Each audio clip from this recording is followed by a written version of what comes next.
বাড়িতে যদি লাউ থাকে তাহলে নিরামিষ দিনে এই তরকারিটা তৈরি করতেই পারো।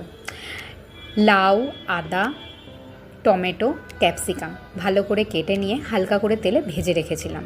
ঠান্ডা হয়ে গেলে সেই ভেজে রাখা লাউ, টমেটো, আদা, ক্যাপসিকাম সাথে একটু নারকেল আর একটু পনিরের টুকরো দিয়ে মিক্সিতে ভালো করে ব্লেন্ড করে নিয়েছিলাম। তারপর একটা কড়াইয়ে তেল গরম করে আলু আর পনিরটাকেও ভাজা মশলা দিয়ে ভেজে তুলে রেখেছিলাম।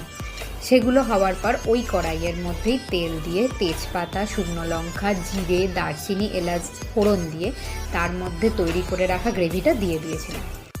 যেহেতু গ্রেভির সমস্তটাই ভালো করে ভেজে তারপর মিক্সিতে গ্রাইন্ড করা, মানে মোটামুটি সেগুলো কাঁচা নয়, রেডি তরকারি, তাই জন্য গ্রেভিটা দেওয়ার পর বেশিক্ষণ আমাদের তৈরি করতে লাগে না।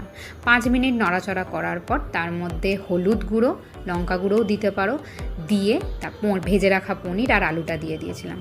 যেহেতু আলুটা সেদ্ধ করা ছিল, বেশিক্ষণ সেদ্ধ করতে লাগেনি, তৈরি হয়ে গেছিলো। লাস্টে কাসুরি মেথি, গরম মশলার বাটার দিয়ে খানিকক্ষণ চেপে রেখেছিলাম।